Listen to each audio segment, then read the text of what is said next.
fam, welcome to the African Diaspora News channel. I am Wongel Zelalem bringing you this report. Did you hear about the reparation request that Burundi made to Germany and Belgium? The amount is the best thing ever. $43 billion for reparation for all the things that they have done to them when they colonized them.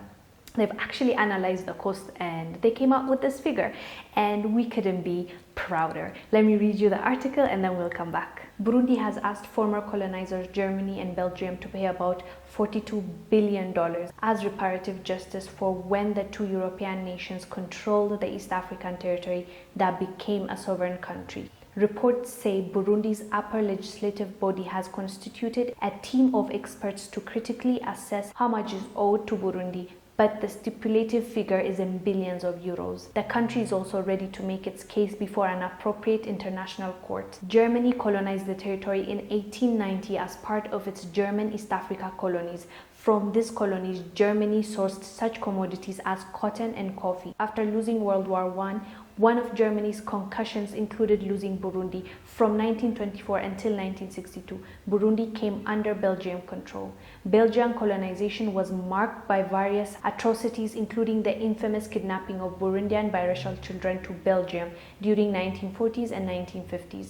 The children were then raised in Catholic institutions in Belgium. Burundi would also like to revisit the death of Prime Minister Louis in 1961, a vocal proponent of full independence. Prime Minister Louis was assassinated just a year before the Belgians handed over total control of the country. In June, the Democratic Republic of Congo also requested reparations after Belgian King Philippe asked for forgiveness for Belgium's brutal colonial history in the country.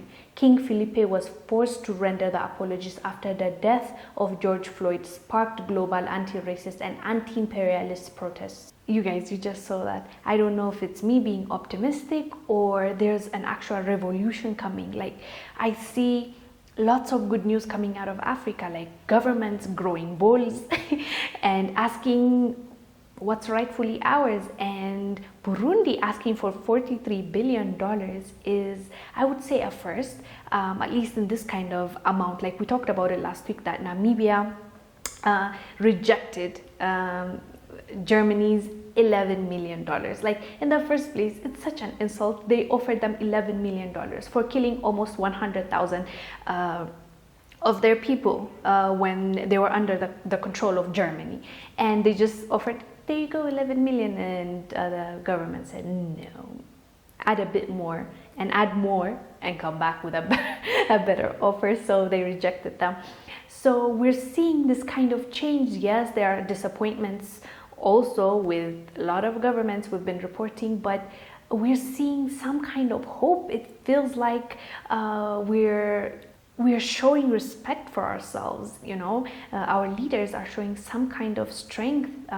They're understanding that they're not in a weak position. We've always thought that we're the poorest continent, we are, you know, we're starving, we're this, we're that, when in reality we didn't know what actually existed under our ground. And even us, we're a resource. 60% of a population is young, it's the youth. Imagine our future. Like, most of European countries are at an old age, they're dying out, like they're not even having babies, and we're multiplying like crazy.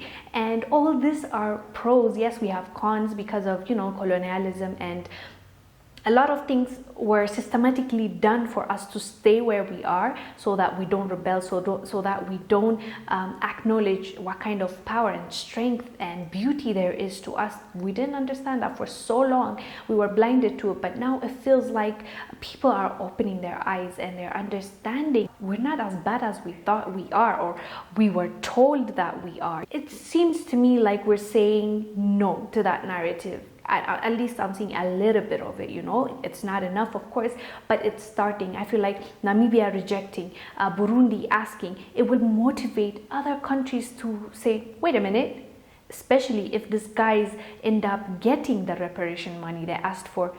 Believe me, most African countries will get up, and that is going to be a motivation to Black Americans, Black British, because even them, even you deserve a reparation. So if we fight this battle together, and what we call out wrong for what it is wrong, and right is right. So what they committed, the genocide and the killings and the enslavement, they need to pay up for it, you know.